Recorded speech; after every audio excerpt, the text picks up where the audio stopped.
নমস্কার বন্ধুরা, চিনি কিচেনে আপনাদের সবাইকে স্বাগত। আজকে আমি আপনাদের সঙ্গে শেয়ার করব সজনে পাতা দিয়ে মসুর ডালের একটা অসাধারণ রেসিপি, একদম পুরোপুরি নতুন। তো এখানে আমি অনেকগুলো সজনে পাতা নিয়ে নিয়েছি, দেখুন কতগুলো। তো এখানে মসুর ডাল নিয়ে নিয়েছি। তো আপনারা ভিডিওটি শেষ পর্যন্ত দেখতে থাকুন, আমি কিভাবে মসুর ডালের রেসিপিটি বানাচ্ছি। এইবার সজনে পাতাগুলোকে তুলে নেব।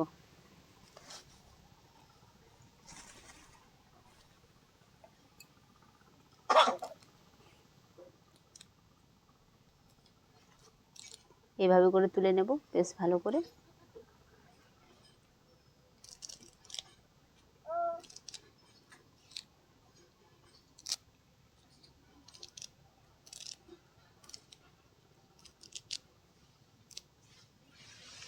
এতগুলো পাতা নেব না, ভালো দেখে বেছে বেছে তুলে নেব।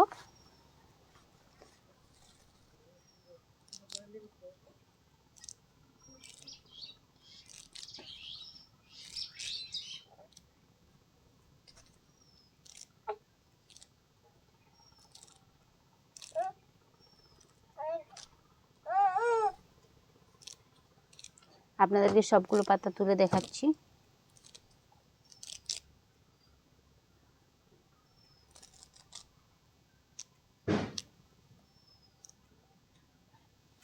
সবগুলো সজনে পাতা ভালো করে তুলে নিয়েছি। এবার কল থেকে ধুয়ে নিয়ে আসবো। সজনে পাতাগুলো কল থেকে ভালো করে ধুয়ে নিয়ে চলে এসেছি, এগুলোকে এখন সাইডে রাখবো। এবার রান্না করার জন্য উনুন ধরিয়ে কড়া বসিয়ে দিয়েছি। কড়াইয়ে দিয়ে দেবো সর্ষের তেল। তেলটা গরম হয়ে গেছে, শুকনো লঙ্কা আর জিরে দিয়ে দেবো। ভালো করে ভেজে নেব।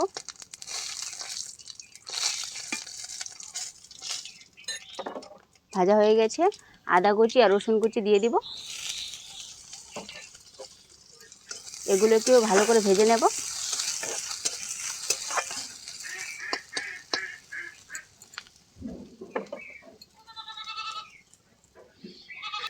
আদা রসুন কুচি ভালো করে ভেজে নিয়েছি। এবার দিয়ে দিব পেঁয়াজ কুচি। পেঁয়াজগুলোকেও ভালো করে ভেজে নেব, যাতে করে কাঁচা গন্ধটা চলে যায়।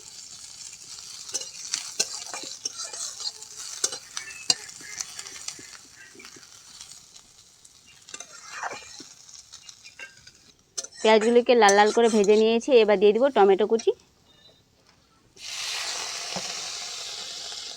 সামান্য অল্প হলুদ গুঁড়ো, শেষে দিয়ে দেবো স্বাদ অনুযায়ী লবণ।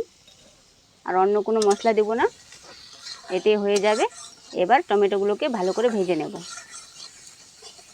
যতক্ষণ না টমেটোগুলো গলে যাচ্ছে। টমেটো গলে গেছে আর ভালো করে ভাজা হয়ে গেছে। এবার দিয়ে দিব ধুয়ে রাখা সজনে পাতা।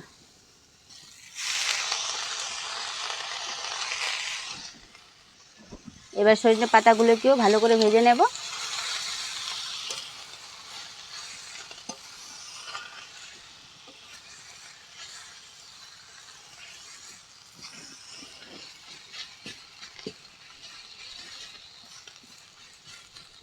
সজনে পাতাগুলোকে মিশিয়ে ভালো করে ভেজে নিয়েছি। এবার দিয়ে দিব ধুয়ে রাখা ডাল।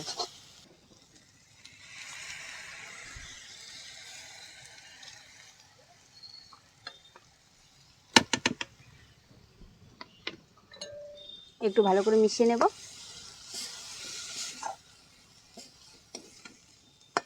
এবার দিয়ে দিব ঝোলের জন্য পরিমাণ মতো জল।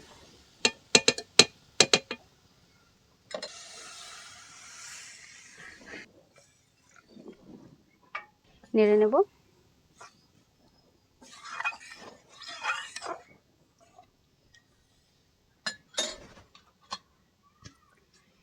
চাপা দিয়ে দিলাম, 10 মিনিট ভালো করে সেদ্ধ করে নেব। 10 মিনিট সময় ধরে সেদ্ধ করে নিয়েছি। এবার চাপা তুলে নেব।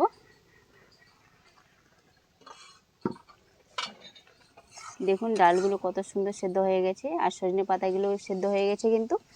আর দেখে মনে হচ্ছে কি সেদ্ধই হয় নাই। তো রেসিপিটি তৈরি হয়ে গেছে, এবার নামিয়ে নেব। আর অন্য কিছু দেব না, হয়ে যাবে এটাই।